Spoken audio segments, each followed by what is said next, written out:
What's going on, guys? Welcome back to the TCG Empire YouTube channel. Today we are going over Tech Tuesday. If you're new here, you're not sure what it is, it's where we take the deck of the week and talk about some ways in which you might be able to better your matchup into it if you're struggling, or just some cards that in general do well against the deck of the week. This week we did take a look at Red Event Ace, and I'm going to be talking about the techs as far as with the post restrictions list.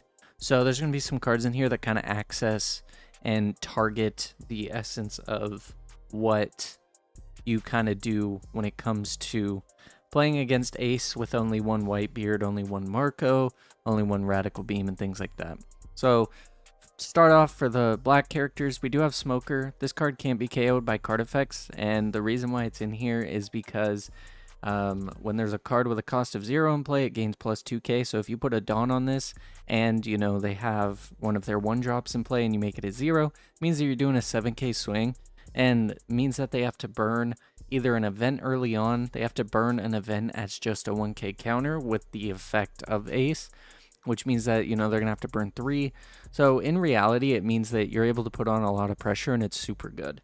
Next, we have the blocker Hina. This is good because the on block means that you're able to choose one of your opponent's characters with a cost of 6 or less, and then they can't attack with it during the turn that you block. So you can kind of put restrictions on their 5-drop Marcos and make it to where they kind of lose momentum, or that they can't put as much pressure. Next, we have Helmeppo. Again, I have this in here because you can give a character -2, and then if there's a 0 cost in play, it gains 2k. And it also has a trigger to play the card, so it means that you're able to really put early pressure, which means that you're forcing them to lower their hand size or take life, and then they don't get the full benefit of actually using their event cards as events, and they do tend to run a lot of them, so they mainly have to use them as just counters rather than adding to the effect of being attacks.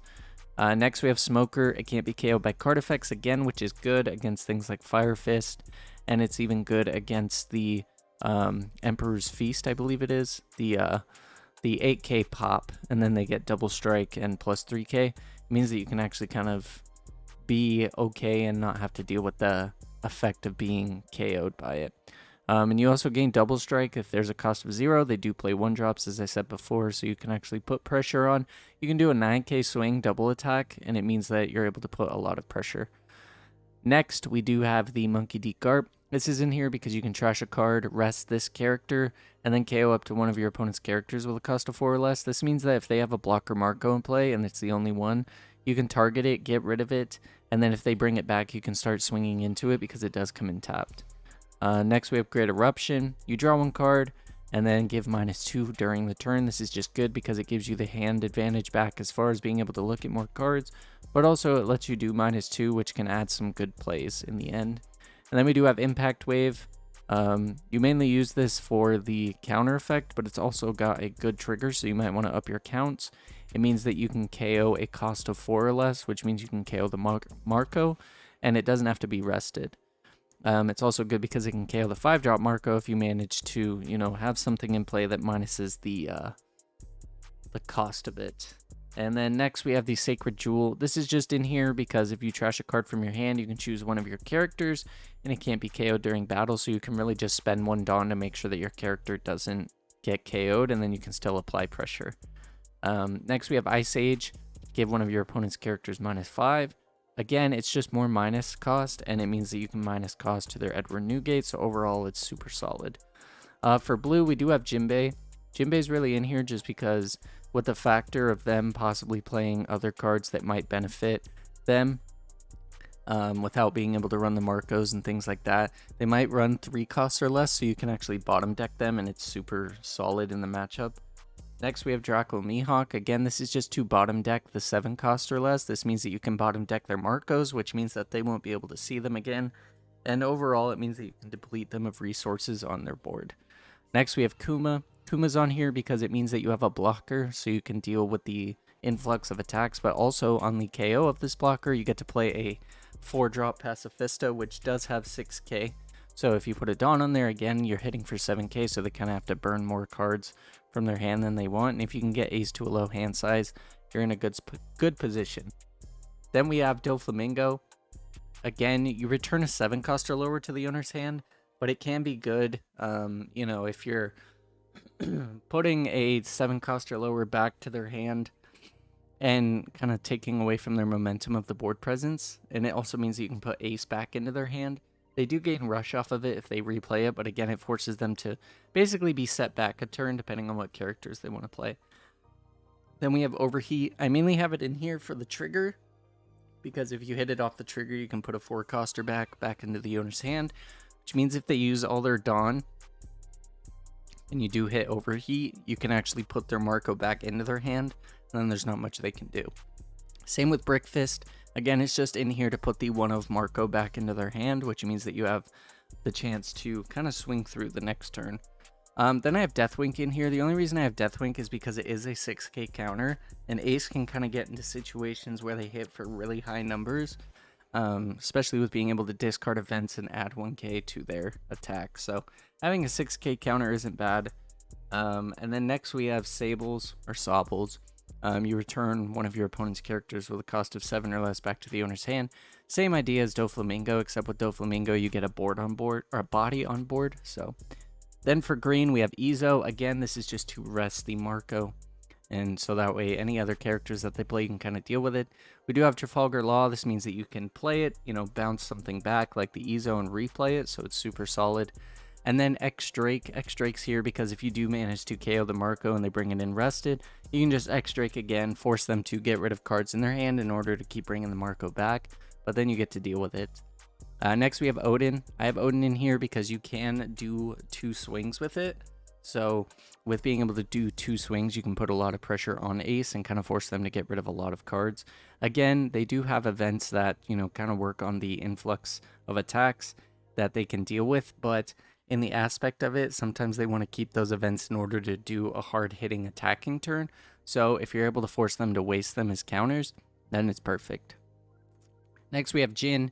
This is just so that way, you can rest 2 of your opponent's characters with a cost of 4 or less, and then possibly go into Craig, which Craig has the aspects of being able to KO the rested characters, which means if you do KO 2 Marcos in the current format before the restrictions, or just 1, it really means that you can kind of mess with their math. And then not to mention with the black-green leader, you can actually play Jin Craig and minus some of the characters, which means you can get rid of the 4-cost blocker, as well as the 5-cost, depending on if you're able to get it, -1 or not.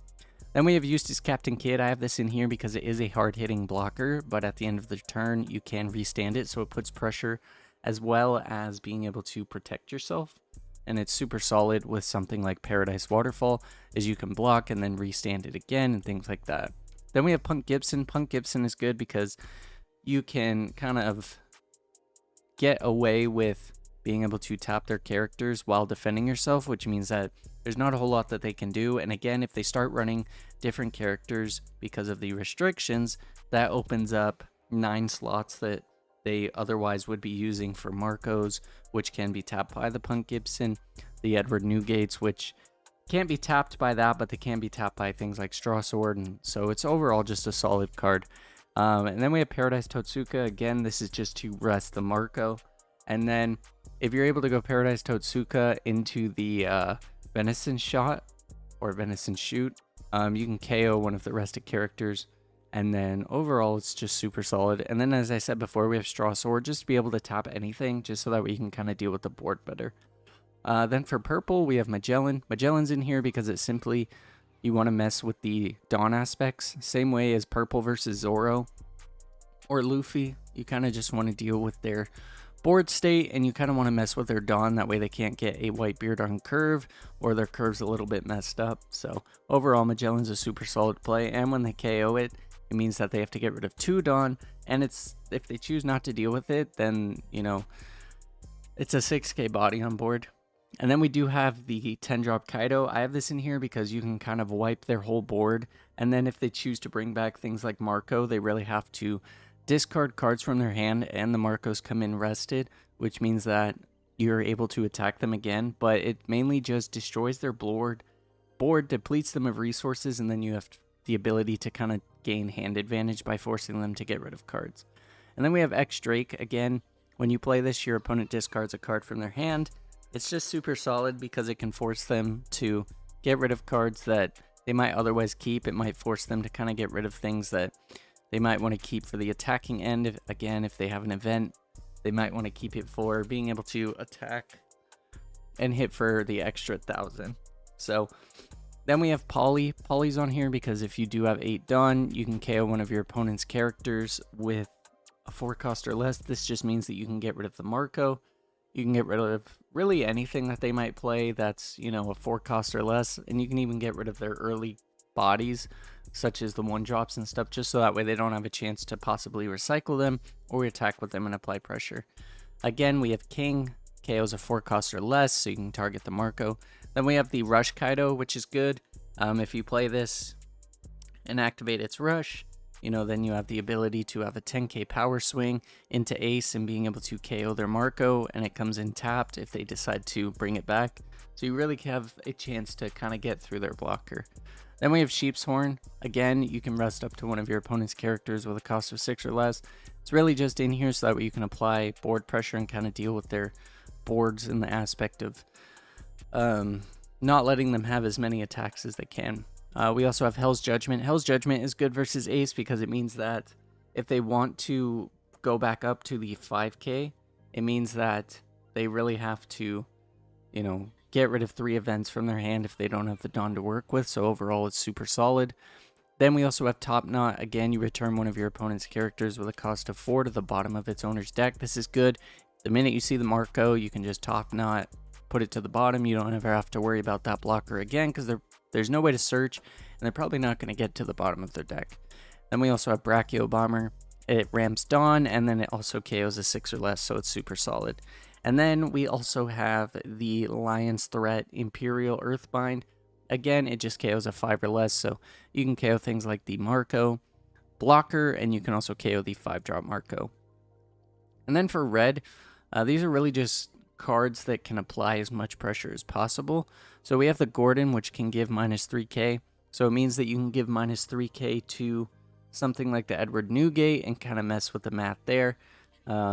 We have Sanji. Again, you can take a life and then you can put yourself to 7,000 if you attach 2 Rested Dawn, which means that it's a 7k attack. More cards that Ace has to really deal with. And then we have Monkey D. Luffy. If they do manage to get the Marco out and you want to go for game, Monkey D. Luffy's good. If it's on board, you can have a 16,000 swing, and it means that you're getting through blocker, and it's just super solid. We also have Jet Pistol and Fire Fist. These are both similar but different. With Jet Pistol, it means that you have easier targets. You can KO something like a 9k that you bottom decked Gordon for to put it at 6, and then it does have a good trigger. And then with Fire Fist, again, it's the same thing. You discard an event from your hand, and then you KO a cost of 5,000 as well as a 4,000. And then on top of that, it does have a trigger to KO a 5,000 or less. So it lets you clear board and kind of handle situations better so you're not taking so many attacks. And then for yellow, I do have Charlotte Smoothie. Charlotte Smoothie's in here because when attacking, you can take one of your life and you can, gain 2,000, so it's a 7,000 swing. They have to dump more cards, and taking the life means that you can kind of set up things for the Cracker in order to, have a double attack and things like that. Then we also have Charlotte Oven. This is in here because, again, you can trash a card with trigger when it attacks, and then you have an 8,000 swing. You can put 2 Dawn on here and have a 9,000 swing.